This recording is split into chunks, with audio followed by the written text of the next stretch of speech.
Yo soy aficionado a la astronomía y estaba mirando por el telescopio, que tengo un telescopio de 20 centímetros, un reflector, y estaba mirando allí hacia un sitio determinado del espacio y teniendo el ojo en el ocular de esto, se hizo de día, a mi alrededor se hizo de día.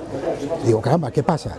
Me giré y me dio tiempo a ver pasar una bola enorme con una luz blanca potente y salieron unos destellos por su alrededor de fuego pasando por allí y se escondió detrás de la montaña. Me quedé parado, digo, esto a lo mejor hace un gran estruendo esto, porque era una cosa inmensa y no nada, ni ruido ni nada. Entonces llamé a mis hijos, que eran pequeños por aquel entonces, y a mi mujer, digo, salir corriendo, digo, que a ver, ha pasado esto, digo, a ver si. Y en esos momentos, pues se apagó la luz, se fue la luz de toda la ciudad, o sea, todo Samboy se quedó a oscuras. Y bueno, y que no venía la luz. Y esto fue la noche de San José. Y la mañana siguiente, pues vino la luz, no sé si fue ya casi la tarde, y los periódicos dijeron de que si fue una carga en la central, no sé qué, total, que no dieron ninguna explicación. De aquello yo no creo que fuera nada de aquí, imposible.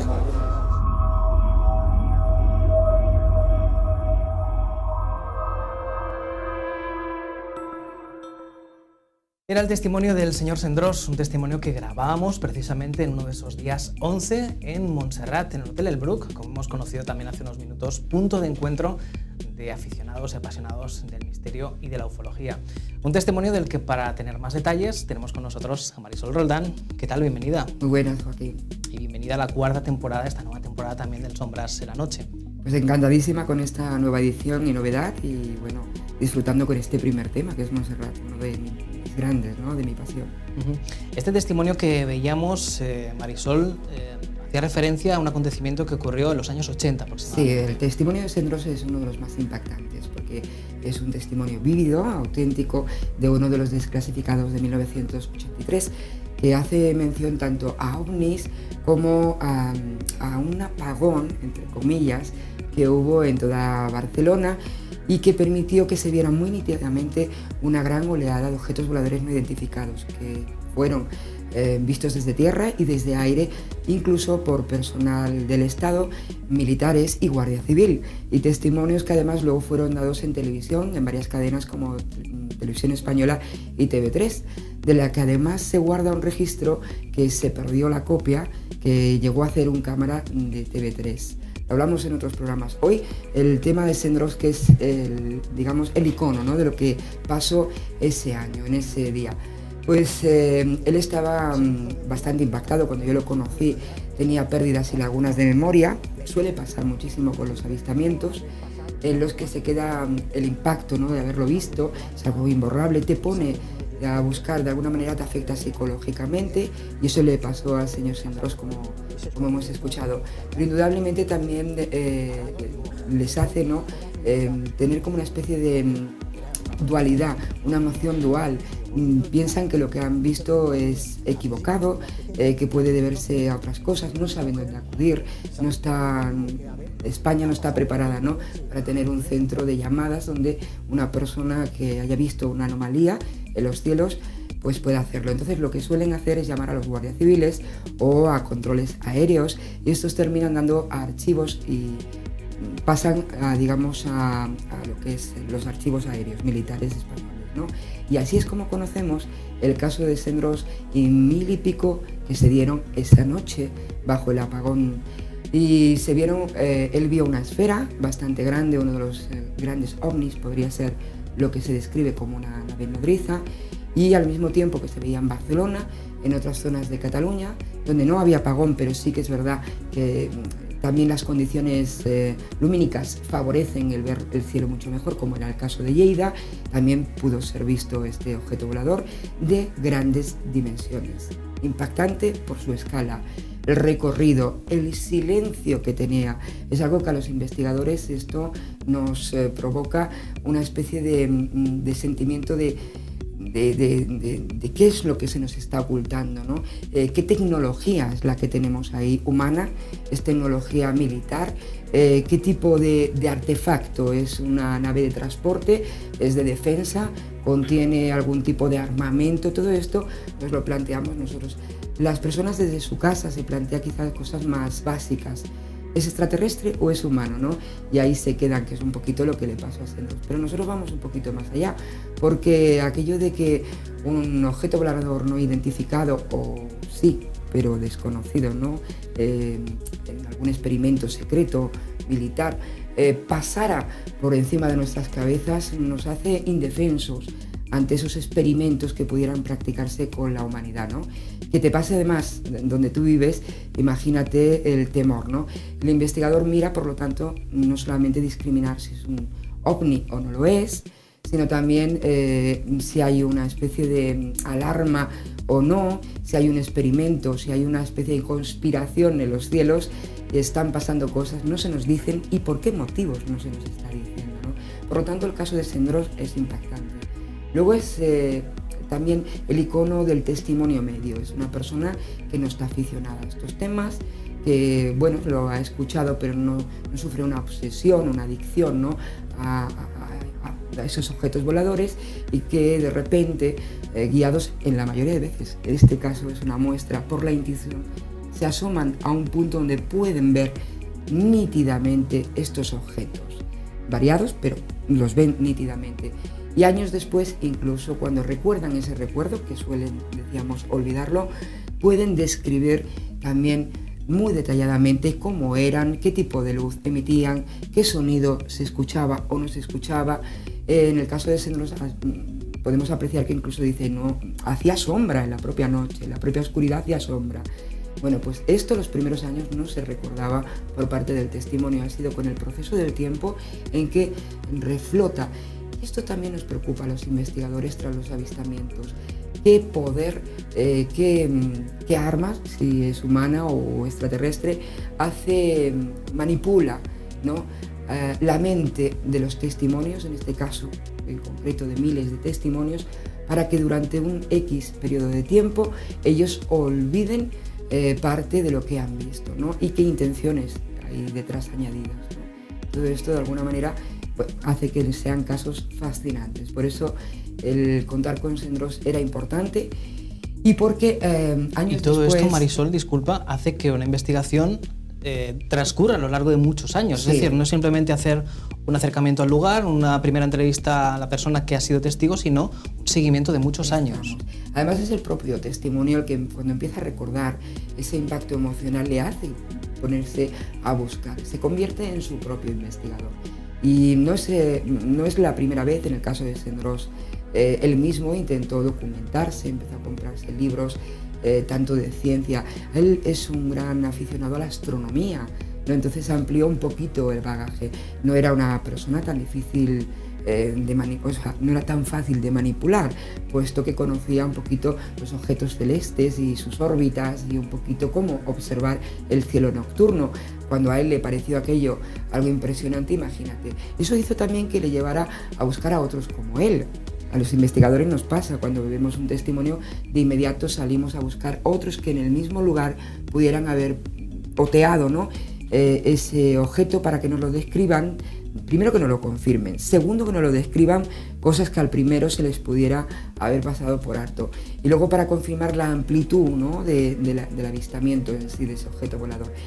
Y en el caso de Sendros, él se puso en marcha, ayudado por su hija, que también se convirtió de alguna manera en una buscadora, y bueno, empezaron a subir a Montserrat, que es una especie de lugar, ¿no? Sagrado ya para los investigadores, testimonios y contactados, donde ponerse no solamente a ver los cielos a partir de las 10, 11 de la noche, sino donde antes y previamente, unidos allí en el Hotel Brook, pueden tener tertulias y charlas de una forma sosegada, sin tener que ocultar datos, y poder ser curiosos realmente, para, de alguna manera, en el caso de Sendros, poder saber qué es lo que él había visto.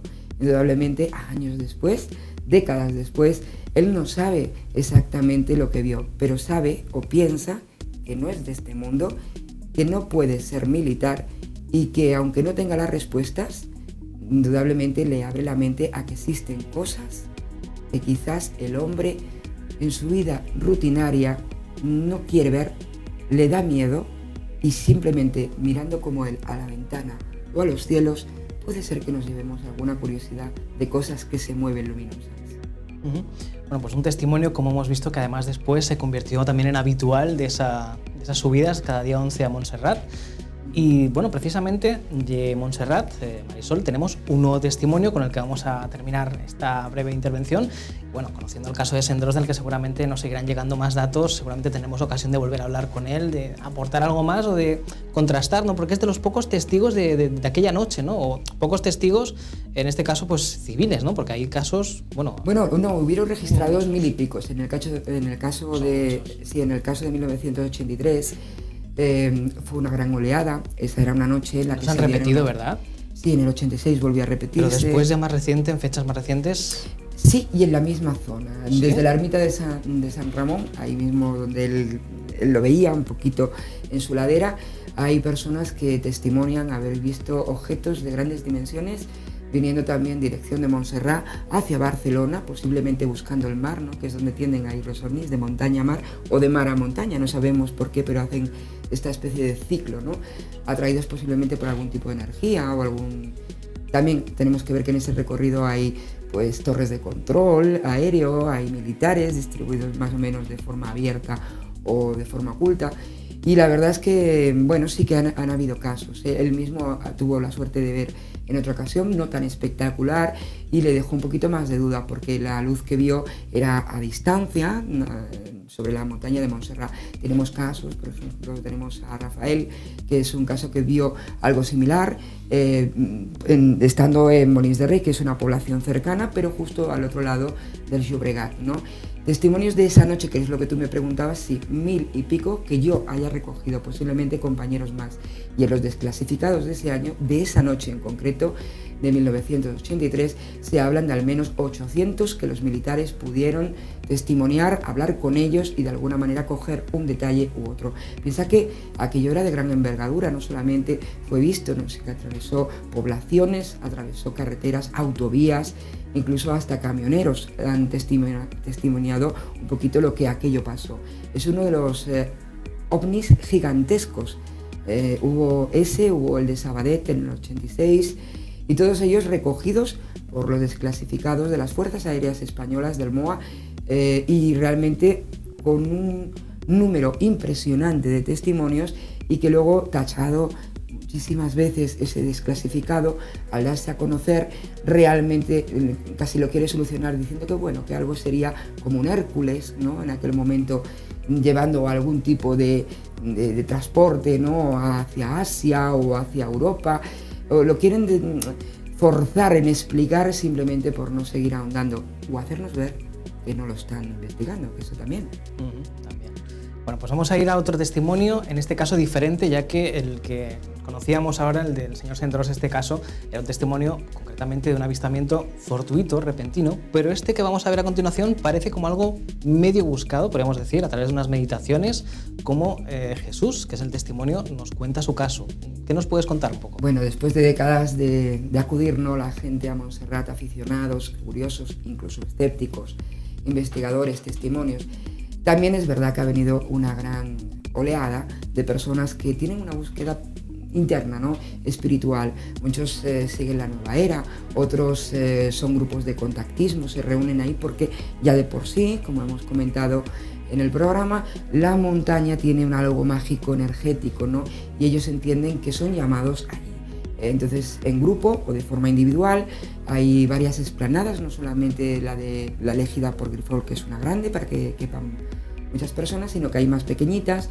Se reúnen personas días 11 y otros días del mes, hacen una previa meditación, comparten una cena, algunos hacen música, cada cual al estilo de esa meditación que estén realizando, y la finalidad es contactar pues con esos devas de la montaña, no solamente con extraterrestres, sino con esos devas o interdimensionales que pudieran estar viviendo debajo de la montaña, que es lo que cuenta la leyenda, y algunos como Yeshua pues han tenido la suerte de tener ese encuentro. Nosotros los investigadores distribuimos para poder investigar bien en la ufología los ovnis en diversos tipos y el tipo depende del acercamiento, ¿no?, del testimonio a ese objeto volador o a sus tripulantes.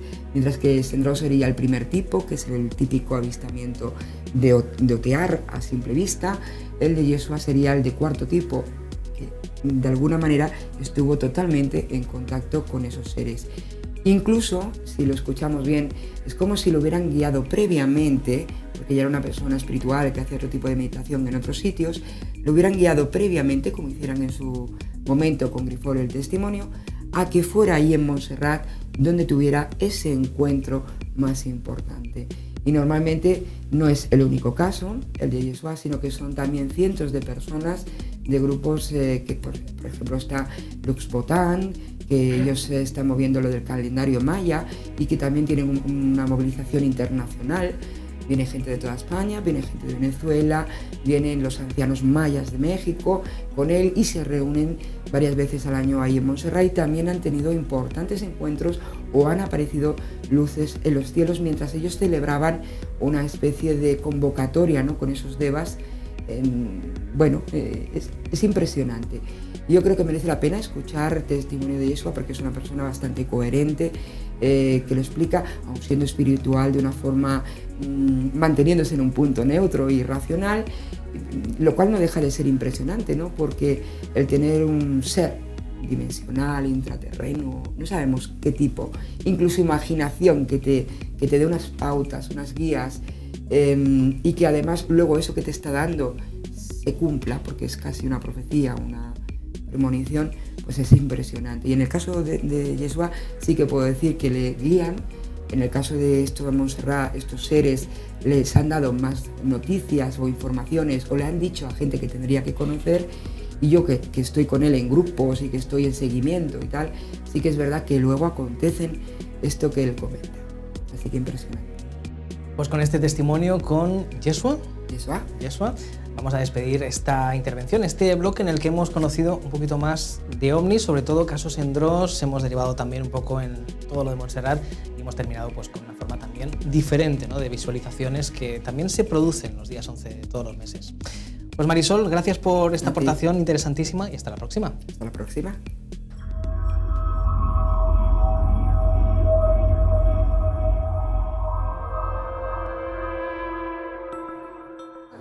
Sí, he tenido una experiencia ufológica, fue en Montserrat y sucedió hace 8 años.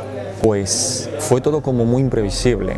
Aquello que yo vi en Montserrat, estaba acompañado también de otra persona, una amiga mía, fue a través de unas meditaciones que hicimos, tenía que ver más con meditaciones espirituales, con el séptimo rayo, ¿vale? Fue un trabajo de metafísica. Entonces, curiosamente, en ese trabajo que hicimos una práctica de metafísica que se llama el cierre del cinturón electromagnético.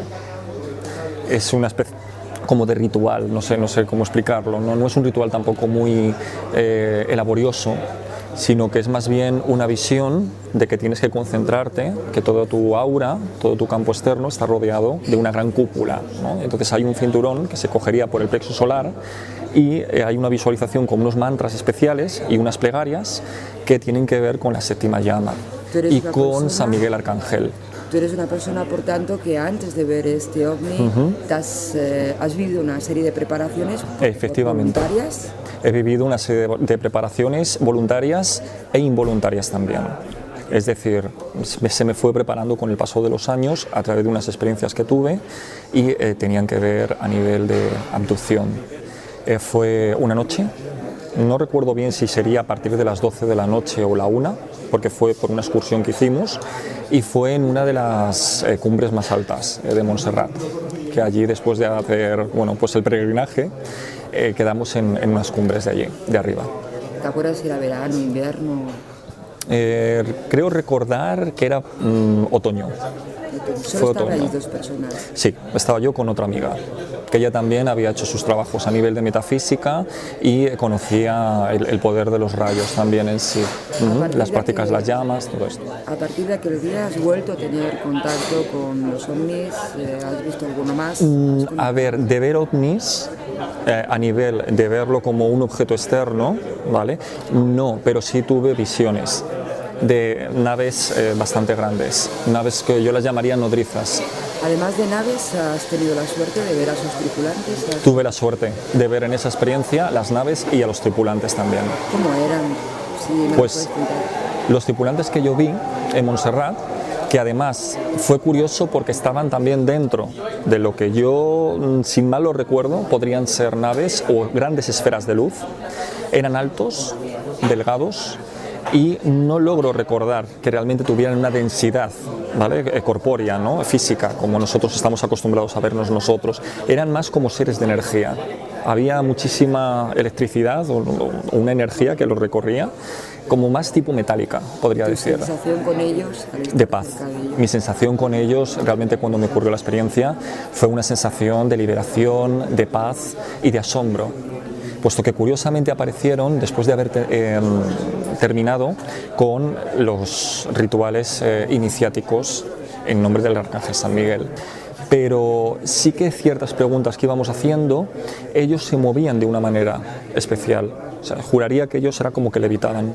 Quizás sea demasiado apresurado, ¿no?, decirlo, o entiendo que haya gente que quizás lo note como algo que no se pueda creer, pero sí que tenían esa capacidad de levitación, de movimiento. Entonces recuerdo que ellos, a nivel de que íbamos preguntando, desde la paz, siempre con unas preguntas que llegaban, imagino, ¿no?, a su energía. Entonces recuerdo que ellos se movían de una determinada manera que era como si formaban una geometría, por decirlo. Ellos empezaban a mover a una velocidad muy rápida y se formaba una geometría que yo, después de un cierto tiempo, pude reflejar que era la geometría sagrada. Se presentan en unos momentos que creo que te ayudan a que tú tomes el cambio que tanto estabas necesitando. Quizás cuando se busca demasiado o tienes impaciencia o ansiedad, ellos no aparecen, es como que se frenan esos contactos y cuando menos te lo esperas, pero tú estás en ese momento como desinhibido de esa necesidad de preocuparte por esas apariciones, creo que es cuando ellos más se manifiestan. En mi experiencia yo lo he detectado así.